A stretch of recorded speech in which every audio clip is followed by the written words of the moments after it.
Hello everybody and welcome to the Import-Export Hub channel weekly in Israel. Bogdan here, your host for the next couple of minutes. And guys, without further ado, let's jump to the quiz question for this week, which is related to Paraguay's exports. So here we go. To whom did Paraguay exported the most in 2021? Of course, in terms of value. And the options here are the United States, Brazil, or Argentina.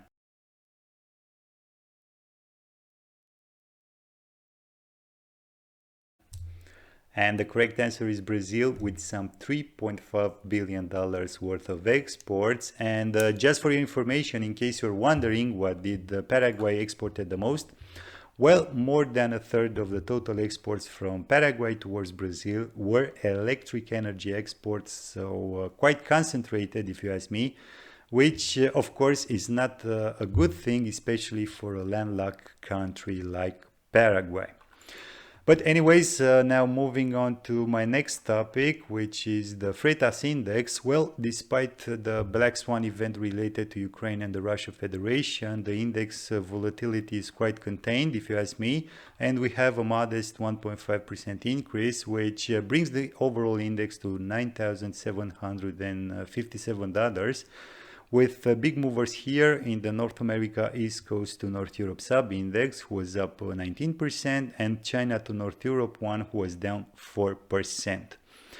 For the Trans-Pacific head holds indexes, we have $16,155 for the one connecting China to North America West Coast, and $18,228 for the one connecting China to North America East Coast. For the crossways, we have China to North Europe sub-index at $13,585, and the other one connecting China to the Mediterranean is down 1% to $13,819. Now guys, moving to the actual news for this week, the first one comes from S&P Global Insights. And it's about President Biden's State of the Union address, which targeted the container shipping alliances in the context of rising consumer price inflation in the United States and the implication of the high freights as the container shipping industry is thought to be a major contributor. And of course, here naysayers will tell us that this is Econ 101 with supply and demand dancing and courting themselves. Well, guys, my guess is that this is pure lobbying coming from the so-called industry experts with vast interests in protecting the current status quo, at least in what is happening in the United States, and maybe in a smaller amount about how things work in the European Union. There is some data about the three biggest container shipping alliances, their composition and trade. You can also find the overly abused and much debatable argument of container shipping companies' profits.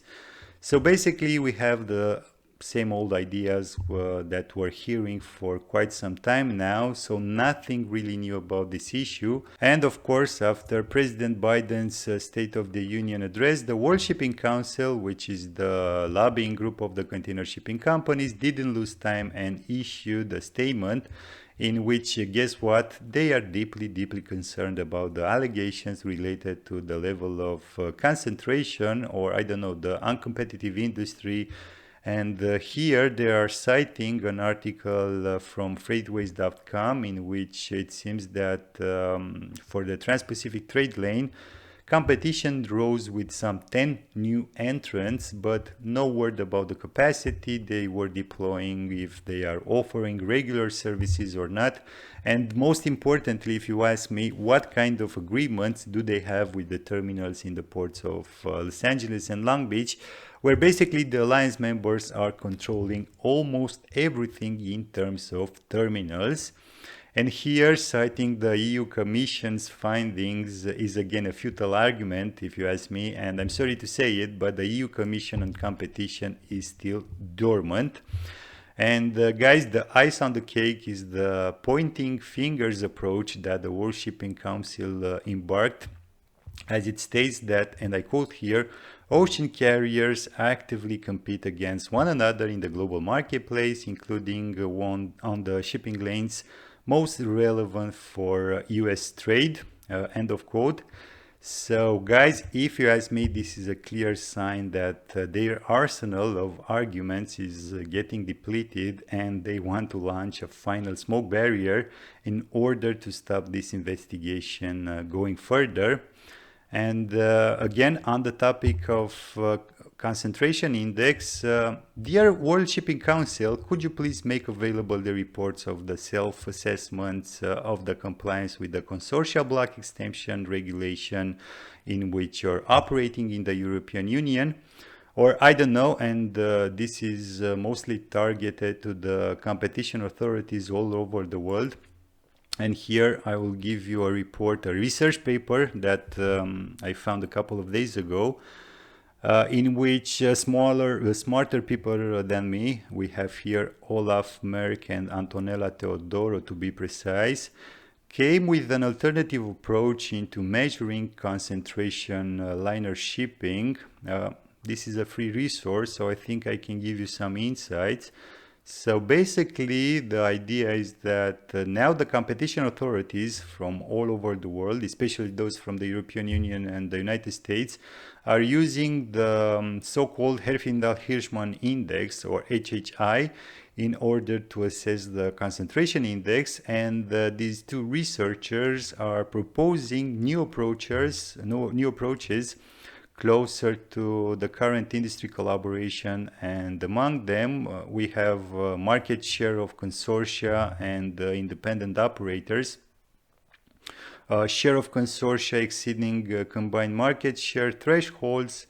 Another proposed methodology is related to consortia market concentration index, or modified Herfindahl-Hirschman index to take account of common ownership. Or the last one that is proposed by these two guys is an index factoring in the interlinkages between carriers. And guys, I won't say that one or the other is better, but for sure I think that they are better able to close the gap for the current index, as consortia and alliances have to be factored in. And I really do hope that for 2024 at least, the European Union Commission on Competition will pay a close attention to these proposed indexes. And guys, if it was for me, and I don't know if it is possible or not, I think it would be very, very useful to have an index in which the vertical integration of each carrier would be factored in. But anyways, enough about this issue. For sure, there are a lot of things to improve. Hopefully, we will witness some of the changes in the future. And until then, I will move on to my next news coming from containernews.com. And we have here very, very briefly the issue about the Suez Canal tolls, which rose beginning with the 1st of March. So basically, for container ships, the tariff is split per tiers of containers on weather deck, only for the northbound trade. And for example, we have a 7% surcharge for one tier of containers above weather deck, and 47% surcharge for 11 tiers of containers. So besides the bunker adjustment factor surcharges that will flood in because of the conflict, expect also a Suez Canal surcharge, of course, if you're dealing with containers transiting northbound the Suez Canal. And guys, with this news being also covered, I will now move on to the 2021 Global Trade Outlook that came from UNCTAD's website. And again, I will cover only the highlights of the findings.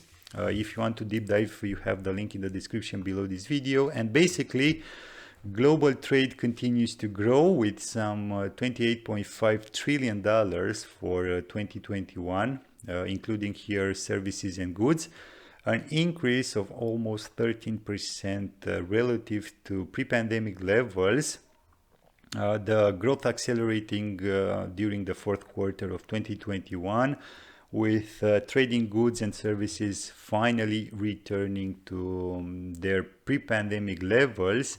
And here, an interesting finding is that developing countries' trade outperformed that of developed countries in the fourth quarter of 2021, with South-South trade above the global average, with China, we see here, dominating the good performance.